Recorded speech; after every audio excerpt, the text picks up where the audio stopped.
Okay, so today what we're going to do is we're going to take a look at our arpeggio notes within our A minor pentatonic scale.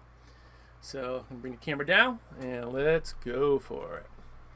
So first here's our pentatonic scale.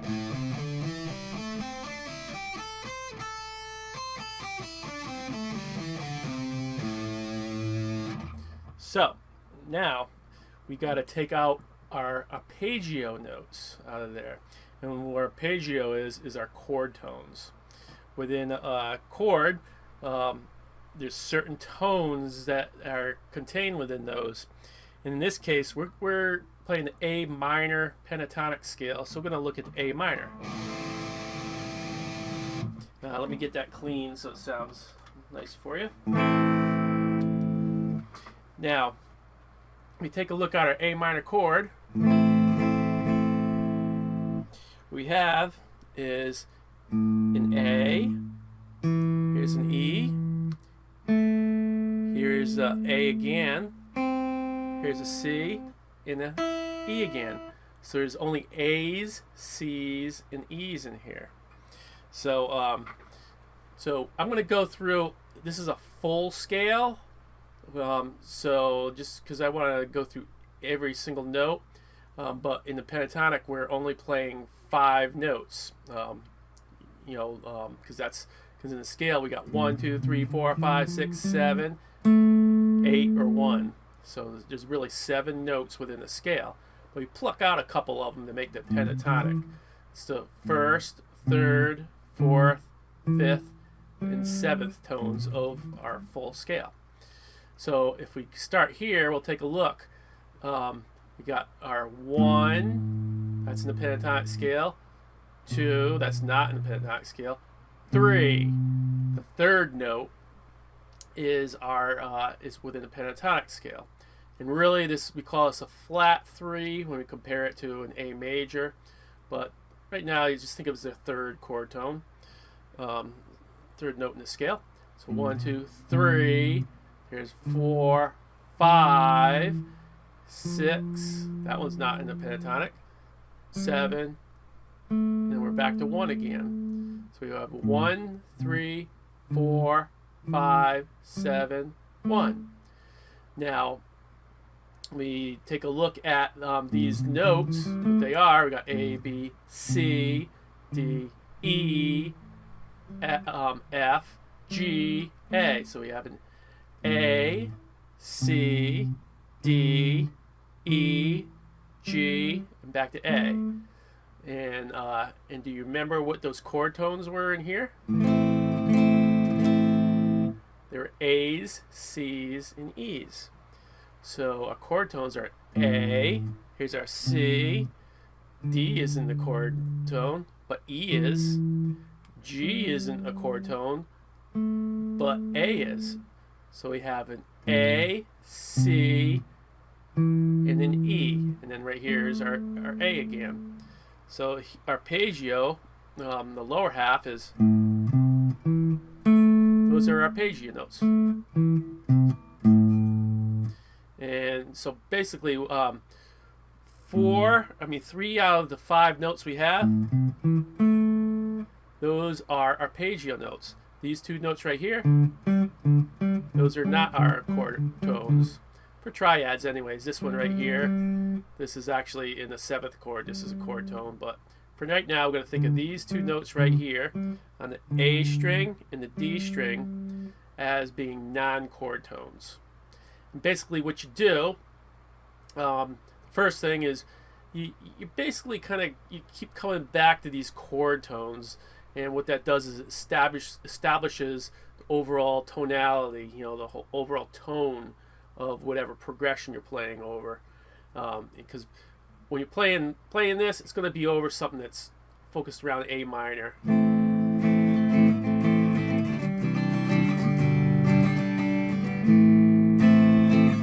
So to keep coming back to that A, that's the overall tonality. That's that's where the focus goes to.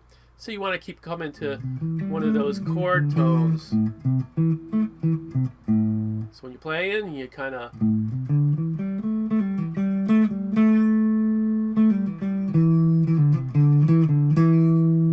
to keep coming back to those tones and sound good. However, you want to be careful. If that's all you do is just constantly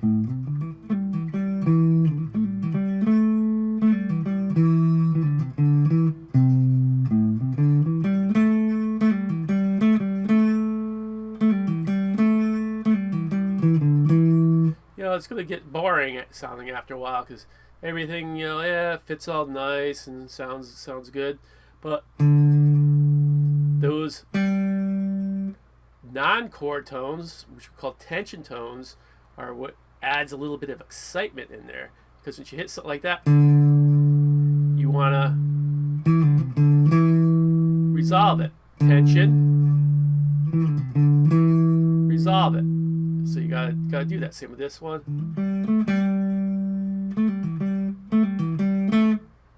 They resolved it over there.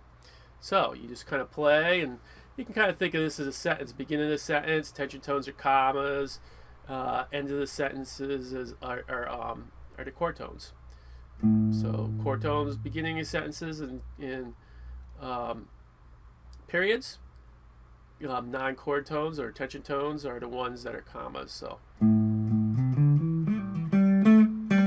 tension, we resolve it, bring some tension, then it resolves. So that's what you're looking for. So let me put some distortion on there. And, yep, so there is your chord tones. Matter of fact, let me play the chord. I'm going to play each note. So we have A minor. So I'm going to play the root, of course, A. That fits pretty good. I'm going to play the third. Still fits. Not as solid, but still fits. I'm going to play the chord tones first. Here's a fifth. That fits pretty good. Of course, back to root again. Now watch when I hit those tension tones. Ooh, that doesn't sound quite solid. Still, not solid. Just feels like it needs to go somewhere. It hasn't landed. Resolve to a chord tone. Yep. So that's what you want to keep in mind when you're playing that. Improvise a bit. You want to make sure you again, at first, if you want to, you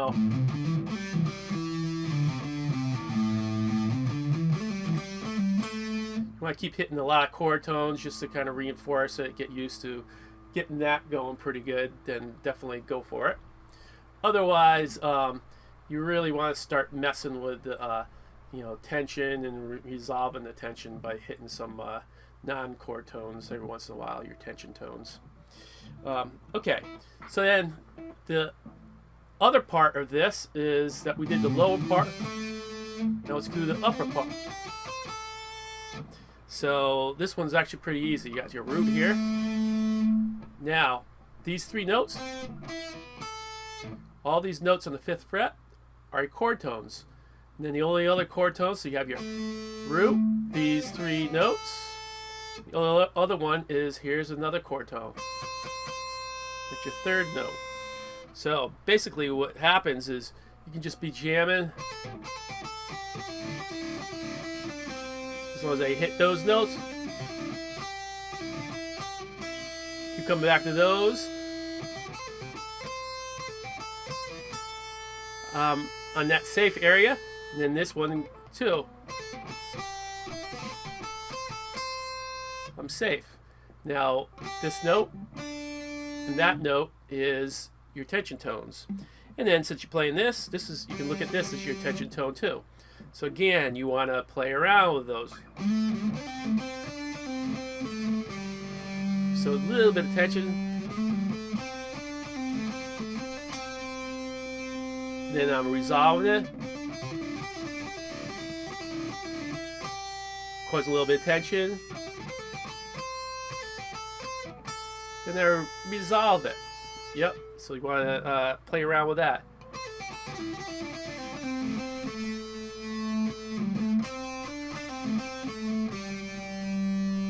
So that's kind of a little bit of tension. A little bit of tension. Then it resolves. So there you go. There's how you improvise with that. So basically, again, here's your tension tone. I mean your chord tones, your arpeggios.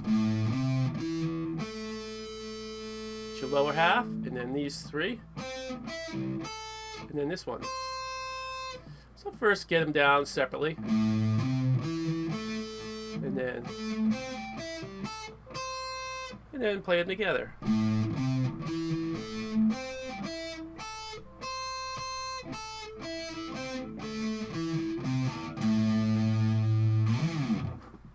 Alright, and there you go. There's how your A minor arpeggios work within your A minor pentatonic scale. So get that down, you know, go through it like an exercise at first just to make sure you got the tones going good. And then, yeah, after that, go ahead, put on a backing track in the key of A minor and start jamming. And at first, go ahead and keep targeting those chord tones just to get to know where they are, but then start messing with the tension tones, you know, so you build up tension and then resolve it. So hopefully that was helpful. If you have any questions or anything, let me know. Otherwise, we'll see you in the next lesson.